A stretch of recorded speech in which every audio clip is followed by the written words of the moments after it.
قرآن کہتا ہے فلما قضا موسیٰ الاجل، جب وہ ایگریمنٹ پورا ہوا اور موسیٰ علیہ السلام واپس مدین کی طرف اپنے مصر کی طرف آنے کا انہوں نے ارادہ کیا، تو اپنی گھر والی کو لے کر مصر واپس آ رہے ہیں. اس سے بھی ایک بات پتہ چلتی ہے کہ مرد جہاں ہو بیوی اس کے ساتھ ہونی چاہیے. حضرت موسیٰ نے یہ نہیں کہا کہ اب تم اپنے ابا کے گھر رہو، میں وہیں سے خرچہ بھیج دوں گا کیونکہ 10 سال ہم نے یہاں گزارے ہیں، میں مصر واپس جا رہا ہوں. آج بہت ساری خواتین کی شکایتیں آتی ہیں، میاں یورپ چلا گیا، بیگم کو یہی چھوڑا ہوا ہے، 2 سال تک وہ سسرال میں خدمت کر رہی ہے نوکرانی بن کے، اور یہ تھوڑے تھوڑے پیسے اس کو بھیج رہے ہیں، کبھی کبھار ایک آدھ فون کر لیا. یہ نہیں ہونا چاہیے. اگر آپ کو اللہ نے گنجائش دی ہے، یورپ گئے ہو، امریکہ گئے ہو، سعودیہ گئے ہو، بیگم کو اپنے بولو بھائی ساتھ رکھو، یہ عورت کا حق ہے. بعض یہ بھی ظلم کرتے ہیں کہ وہاں جا کے شادی کر لی، تو شادی سے تو ہم منع نہیں کرتے، لیکن جب آپ نے وہاں شادی کی ہے تو اس کے ساتھ زیادہ راتیں گزر رہی ہیں اور اس کے پاس 2 سال میں بولو بھائی 1 مرتبہ، تو اللہ نے تو صاف کہہ دیا کہ اگر عدل نہیں کر سکتے تو تمہارے لیے نکاح کرنا حلال نہیں ہے. جتنی راتیں اس کے ساتھ گزاری اتنی ہی پاکستان والی کے ساتھ گزارنا بولو بھائی پڑیں گی. اس کو بھی لے کے جاؤ. کرتے کیا ہے، اپنے گاؤں دیہات سے ایک پرانی سی نا یہاں شادی کر لی، وہ ابا کی خدمت کے لیے گھر میں رکھ لی، وہاں جا کے ان کو گوریاں نظر آتی ہیں، خوبصورت خوبصورت لڑکیاں نظر آتی ہیں، تو یہ والی کیا لگتی ہے، پرانی. اب وہ کہتے ہیں کہ یار یہاں مزے اڑانے ہیں، تو بعض تو دوستیاں لگاتے ہیں لڑکیوں سے اور بعض نکاح کرتے ہیں. نکاح کر کے اس کو نہیں بتایا، اب اس کے پاس 2 سال میں 1 مہینہ اور اس کے پاس روزانہ.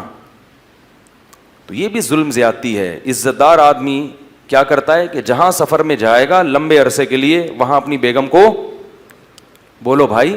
کیوں قرآن میں اللہ تعالیٰ نے باپ کو باپ کہا، ماں کو ماں کہا، بیوی کو صاحب کہا ہے، صاحبہ.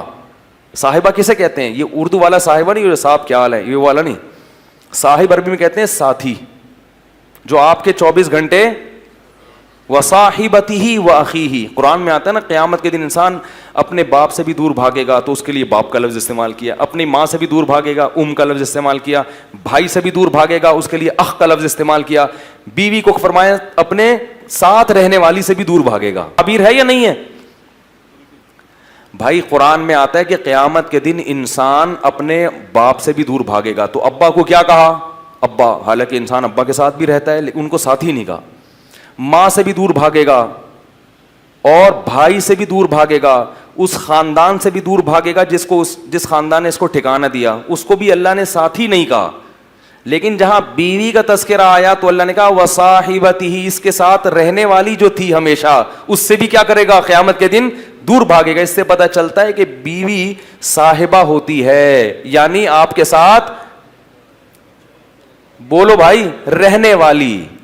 یہ اللہ کا قانون ہے کہ جب آپ کا نکاح ہو گیا تو اب بیگم آپ کے ساتھ چپک گئی ہے. ٹھیک ہے، اب جہاں بھی دنیا میں جاؤ گے بیگم ساتھ جائے گی. ہاں تھوڑے دن کے لیے سفر ہوتا ہے، وہ ایک الگ بات ہے. 2 سال 3 سال جا کے رہتے ہیں اور بیگم کو یہی رکھتے ہیں. یہ عورت پہ ظلم ہے. تو یہ ظلم شریعت میں پسندیدہ نہیں ہے. تو اس لیے امریکہ جا کے، اور یہ شریف ہونے کی علامت بھی نہیں ہے. شریف آدمی کا تو ویسے بھی بیوی کے بغیر گزارا نہیں ہوتا بھائی. امریکہ 2 سال کیسے رہو گے تم یار؟ میں بدگمان نہیں ہو رہا، میں یہ نہیں کہہ رہا جو 2 سال رہتے ہیں وہ گناہ کرتے ہیں، کسی سے بدگمانی کی اجازت نہیں ہے، لیکن عمومی طور پر ایسا رہنا بہت مشکل ہے کہ آپ بیگم کے بغیر 2 سال رہیں. آپ جوان بھی ہیں اور آپ کہیں کہ مجھے کوئی خطرہ نہیں ہے. ہیں ایسے لوگ لیکن شارٹ چل رہے ہیں مارکیٹ میں. تو شریف ہونے کی بھی علامت ہے کہ آپ اپنی بیگم کو ہمیشہ اپنے سفر میں خاص طور پر اپنے ساتھ رکھیں. یہ اس کی علامت ہے کہ بندہ خاندانی ہے. کوئی غلط ایکٹیویٹیز میں مبتلا ہوتا تو بیوی کو کم از کم نہ لے کے جاتا، اس کو ٹوپی کرا دیتا. جیسے کہ لوگ عیاشی کے لیے، میں تھائی لینڈ میں تھا نا، تو وہاں میں نے لوگوں سے پوچھا کہ یہاں لوگ اپنی بیگم بچوں کے ساتھ کیوں نہیں آتے یار، اتنی زبردست خوبصورت گھومنے پھرنے کی جگہ ہیں. اس نے کہا یہاں لوگ عیاشی کے لیے آتے ہیں، بیگم کو ساتھ لے کے نہیں آتے ہیں. بیگم کو لے کر آئیں گے تو لوگ، وہ بیگم پوچھیں گے نا کہاں بھائی 3 دن سے کدھر غائب تھے. تو ہمیں یہ تعجب ہو رہا تھا کہ یار یہاں تو بچوں کو لانا چاہیے گھمانے پھرانے کے لیے، اگر اللہ نے وسائل دی، اسباب دی ہو، تو یہ کیوں نہیں، یہ سب اکیلے اکیلے کیوں گھوم رہے ہیں؟ کچھ تھے اچھے لوگ بھی، تو انہوں نے کہا کہ لوگ عیاشی کے لیے آتے ہیں تو بیگم کو تھوڑی لے کر آئیں گے. تو اس لیے اس آیت سے ہمیں یہ بھی پتہ چلتا ہے موسیٰ علیہ السلام جب واپس گئے تو بیگم بھی بولو بھائی ساتھ میں، یہ بھی میرے ساتھ ہی چلے گی.